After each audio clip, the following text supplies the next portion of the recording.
Hey guys, welcome back to the channel. I hope everybody is doing well and are still prepping. Today I decided to go ahead and share my strawberry jam video.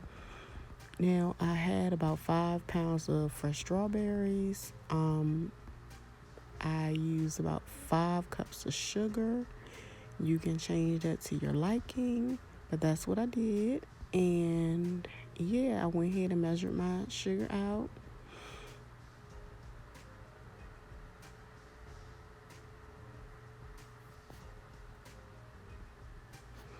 And I started to cut my strawberry. Well, I cleaned them, of course, and I soaked them first. And then I started to cut about 1.5 pounds of them. I cut pretty small.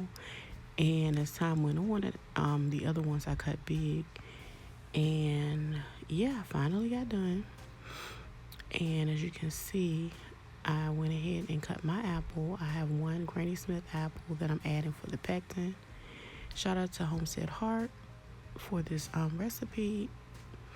And I decided to start mashing my strawberries some first before I add my apples. And then once I add my apples, I'm gonna strong arm this thing again.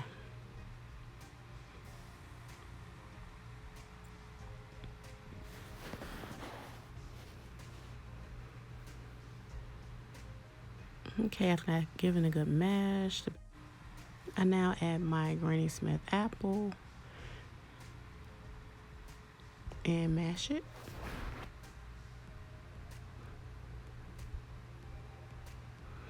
I now add my 5 cups of sugar. Again, you can add any more or less. You can also, if you decide, you can use some Sure Gel. And I'm adding 2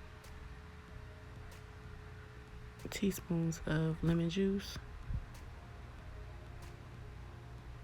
And I'm going to continue to mix it. Then I'm going to turn my stove on medium and let it bring it to a boil.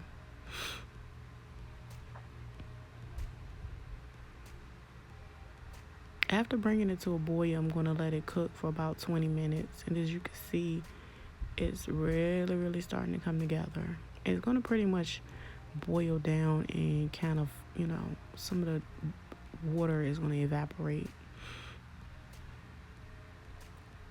And that's just me setting my timer.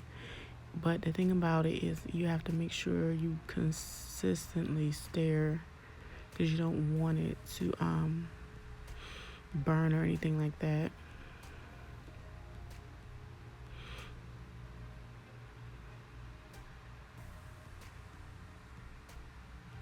So as you can see, it cooked down pretty good and everything is ready to ladle. So I have my everything is clean and ready to go.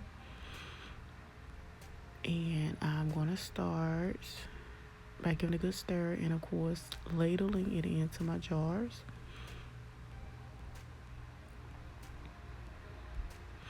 Now my pot beside me is already pretty hot. I got my jars out of there and I grabbed about 4 of them to start with, and I'm just going to be swapping them out as I finish this set.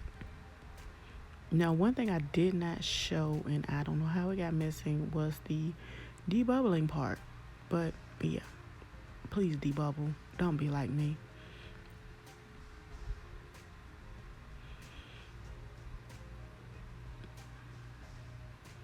So once I get the jam in there, I'm going to get my debubbler.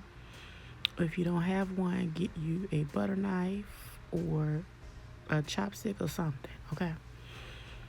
Then I'm going to wet a clean cloth and clean the lids around the lids of my jar. Now, you can use vinegar, but this is what I had. And I'm going to tighten my rings fingertip tight. Now, my jars are pretty hot, so I'm going to have to get some assistance moving them over to the canner.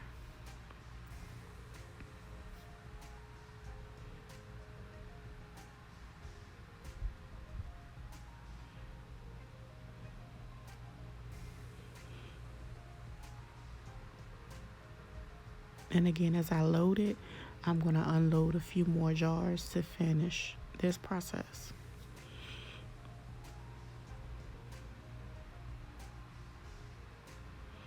As you can see, I'm taking the empty ones out carefully because the water is pretty hot. So I don't want to burn myself.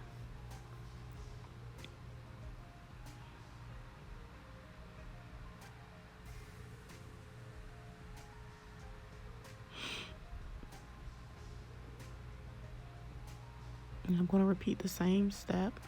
And of course, don't forget to ladle, debubble after you ladle everything in. Don't be like me in this video. And again, once you ladle, you clean the rims of the jars really good, making sure there's, nothing left on them because you want to get a really good seal. And yeah, and you add the tops and lids up there. And then I'm going to place my jars in the canner. And I'm going to let them come to a boil, a rolling boil. And that's when I'm going to start the timer and have them in there for 15 minutes. And after that, I'll have some jam.